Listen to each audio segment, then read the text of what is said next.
एक गांव में रोहन अपनी पत्नी सुषमा के साथ रहता था। फिर एक दिन उसे शहर में अच्छी नौकरी का ऑफर आता है। वो जल्दी से घर पहुंचकर सुषमा को इसके बारे में बताता है। अरे सुषमा, कहाँ हो तुम? जल्दी आओ मेरे पास, तुम्हारे लिए एक बहुत अच्छी खबर है। क्या हुआ जी? आज तो आप बहुत खुश लग रहे हो जी। अरे मुझे दिल्ली शहर में एक बहुत बढ़िया नौकरी मिल गई है। अब हमें इस झोपड़ी में नहीं रहना होगा। हम कल ही दिल्ली के लिए निकल जाएंगे।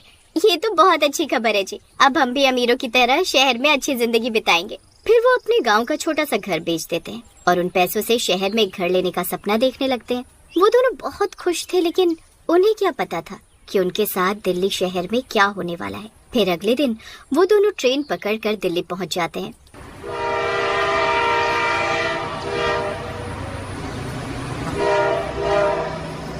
फिर थोड़ी दूर जाने पर उन्हें एक प्रॉपर्टी डीलर की दुकान दिखाई देती है। वो देखो सुषमा, प्रॉपर्टी डीलर की दुकान। चलो वहीं चलकर पता करते हैं। फिर वो दोनों रिक्शे से उतरकर उस दुकान के अंदर जाते हैं। वहाँ उन्हें एक प्रॉपर्टी डीलर मिलता है। हेलो सर, हम जबलपुर गांव से आए हैं। हमें एक मकान की तलाश है। हमारा बजट थोड़ा कम है। क्या 5 लाख रुपए में कोई घर मिल सकता है? अरे यार, इतने कम पैसों में इसे कौन सा मकान दिखाऊं? इतने कम पैसों में तो कुछ भी नहीं मिलेगा। क्या करूं? ग्राहक को खाली हाथ भी नहीं जाने दे सकता। एक काम करता हूँ, इन्हें वो वाला घर दिखा देता हूँ। ये तो बिहार से हैं, वैसे भी इन्हें क्या पता चलेगा। हाँ जी, दिल्ली में आपका स्वागत है। मेरे पास 5 लाख रुपए में एक घर है। चलो मैं आपको दिखा देता हूँ, वो आपको बहुत पसंद आएगा। फिर वो सब दुकान से बाहर निकलते हैं। वो रिक्शे वाला वहीं सवारी का इंतजार कर रहा होता है। ए रिक्शा, चलो हमें स्वरूप नगर ले चलो। फिर वो तीनों रिक्शे में बैठकर चल देते हैं। वो रास्ता बहुत सुनसान होता है। वहाँ दूर दूर तक कोई घर नहीं होता, सिर्फ बड़े बड़े पेड़ और झाड़ियाँ होती हैं। फिर कुछ देर में उन्हें वहाँ एक घर दिखाई देता है। ये देखिए सर, यही है वो घर जिसकी मैं बात कर रहा था। देखो आसपास कितनी हरियाली है और कितनी शांति है यहाँ। अरे ये बेचारे किस फ्रॉड डीलर के चक्कर में फंस गए। इस इलाके में तो कोई दिन में भी आने की हिम्मत नहीं करता है, और ये डीलर इन्हें यहाँ घर बेचने के चक्कर में है। हे भगवान, आप ही इन लोगों की मदद करना अब। फिर डीलर उन दोनों को घर के अंदर ले जाता है। वो घर काफी पुराना होता है और सुषमा को बिल्कुल भी पसंद नहीं आता। रोहन, मुझे तो ये घर पसंद नहीं है। यहाँ एक अजीब सा डर का माहौल है। हमें कहीं और घर की तलाश करनी चाहिए। अरे मैडम, दिल्ली शहर में 5 लाख रुपए में इससे अच्छा मकान आपको कहीं और नहीं मिल पाएगा। इतने पैसों में तो यही मिल पाएगा। हाँ, ये सही कह रहे हैं सुषमा। अरे अभी इसी घर को खरीद लेते हैं, फिर जब हमारे पास और पैसे आएंगे तो कहीं और घर खरीद लेंगे। फिर डीलर उन्हें वो घर बेच देता है और वहाँ से चला जाता है। फिर रात होने पर मैं आज बहुत खुश हूँ। आखिरकार दिल्ली शहर में खुद के घर का सपना भी आज पूरा हो ही गया। अजी बाहर तो देखो कितना अच्छा मौसम हो रहा है। वो खिड़की खोल दो ना, वहाँ से ठंडी ठंडी हवा आएगी। हाँ जरूर, मैं अभी खोल देता हूँ। फिर रोहन खिड़की खोलने जाता है। वो खिड़की के पास पहुँचता है तो देखता है कि उस खिड़की के हैंडल पर लाल रंग का धागा बंधा हुआ होता है, जिसमें हनुमान जी का लॉकेट बंधा हुआ होता है। किसी ने पूजा करके उस धागे को बांधा हुआ होता है।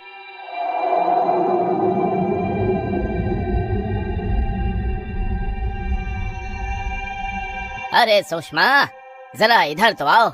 ये देखो, किसी ने पूजा करके इस लाल धागे को यहाँ बांधा हुआ है। क्या हमें इसे खोलना चाहिए? पता नहीं, रहने देते हैं। पता नहीं किसी ने किस वजह से इसे यहाँ बांधा हुआ है। चलो अब रात भी बहुत हो गई है, मैं बहुत थक गई हूँ। चलो सोने चलते हैं। फिर वो दोनों अपने कमरे में सोने चले जाते हैं। फिर आधी रात होते ही उस खिड़की पर जोर जोर से खटखटाने की आवाज आती है। खटखट की आवाज से सुषमा की नींद खुल जाती है। अरे मर गए रे, ये इतनी रात को कौन आ गया? अच्छी उठो जी, देखो वो खिड़की पर कोई जोर जोर से खटखटा रहा है। अरे यह कौन हो सकता है? हम तो इस शहर में किसी को जानते भी नहीं, तो भला इतनी रात को हमसे कौन मिलने आ सकता है? तभी जोर जोर से खिड़की हिलने लगती है। कोई बाहर से बहुत जोर जोर से खिड़की को पीट रहा होता है। अरे मर गए रे, कमबख्त तो इतनी जोर जोर से खिड़की पीट रहा है। आप जल्दी जाकर देखो। फिर रोहन खिड़की के पास जाता है। वो सोच में पड़ जाता है कि खिड़की खोले या ना खोले। हे भगवान, क्या करूं? फिर हिम्मत दिखाकर वो खिड़की पर लगा हनुमान जी का लॉकेट हटा देता है और खिड़की खोल देता है।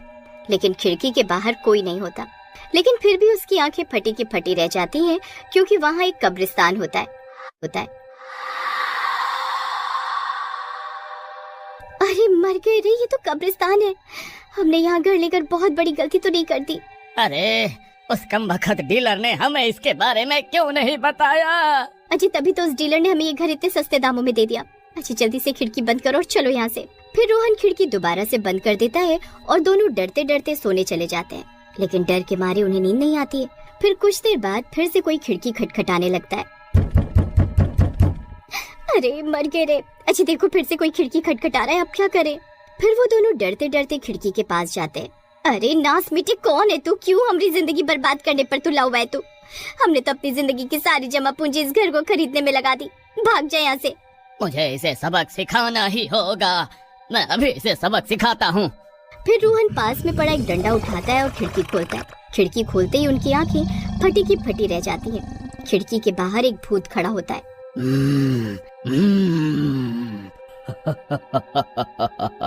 तो आखिरकार इस घर में कोई रहने आ ही गया। मैं कब से इंतजार कर रहा था, कोई इस घर में आए और खिड़की खोले। फिर वो भूत खिड़की के अंदर हाथ डालकर रोहन को बाहर की ओर खींचने लगता है। अरे नहीं, अरे कोई बचाओ, अरे बचाओ मुझे। अरे भूत तेरा नास मिटे, छोड़ मेरे पति को छोड़। सुषमा बहुत कोशिश करती है लेकिन वो भूत रोहन को उस खिड़की से खींच कर ले जाता है। हे भगवान, ये क्या हो गया? अब मैं क्या करूं?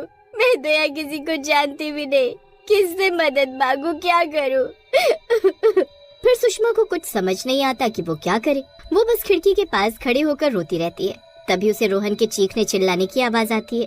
अरे मर गया रे, अरे ये भूत तो मुझे कच्चा खा जाएगा। अरे कोई मुझे बचाओ, अरे बचाओ, मर गया रे। हे भगवान, अब मैं क्या करूं? अगर मैंने कुछ नहीं किया तो ये भूत रोहन को मार डालेगा। फिर सुषमा हिम्मत जुटाती है और पास रखा डंडा उठा लेती है और हनुमान जी के लॉकेट को साथ लेकर कब्रिस्तान में घुस जाती है। वहाँ बहुत डरावनी डरावनी आवाजें आती हैं। सुषमा की डर के मारे हालत खराब हो जाती है। फिर कुछ दूर जाने पर उसे वो भूत दिखाई देता है। उसने रोहन की गर्दन पकड़ी होती है। अरे सुषमा, अरे तुम यहाँ क्यों आई? भाग जाओ यहाँ से, तुम इस भूत का मुकाबला नहीं कर पाओगी। मेरी फिक्र मत करो, तुम यहाँ से भाग जाओ, भाग जाओ। रोहन तो सुषमा को वहाँ से भागने के लिए कहता है, लेकिन सुषमा वहीं डटी रहती है। नहीं जी, मैं आपको अकेला छोड़कर कहीं नहीं जाऊंगी। मैं अपने सुहाग की बलि नहीं चढ़ने दूंगी। फिर सुषमा उस डंडे से उस भूत के सर पर जोर जोर से वार करती है, लेकिन कई बार मारने के बाद भी उस भूत को कुछ नहीं होता। अरे बेवकूफ औरत, तू इस डंडे से मेरा कुछ नहीं बिगाड़ सकती। अब तुम दोनों मरने के लिए तैयार हो जाओ। जी अब मैं क्या करूं? इस नास मिट्टी को तो कुछ हो ही नहीं रहा है। सुषमा, एक काम करो, वो हनुमान जी का लॉकेट इस डंडे पर बांधो, फिर इस पर वार करो। फिर सुषमा हनुमान जी का लॉकेट डंडे पर बांध देती है। कमबख्त भूत, तुझे बहुत घमंड है ना अपनी ताकत पर। अब देख तेरा क्या हश्र होता है। जय बजरंग बली, जय बजरंग बली। फिर सुषमा जोर से उस डंडे को भूत के सर पर मारती है और सिर्फ एक ही वार से भूत सीधा पाताल लोक में चला जाता है। अरे अरे मर गया रे, अरे मर गया रे। वीर हनुमान जी की जय हो, जय बजरंग बली, जय बजरंग बली। वाह सुषमा, अरे तुमने तो कमाल कर दिया। फिर वो दोनों वापस अपने घर आ जाते हैं और खुशी खुशी रहने लगते हैं। और उस दिन के बाद से उन्हें उस खिड़की को बंद करने की भी जरूरत नहीं पड़ती है।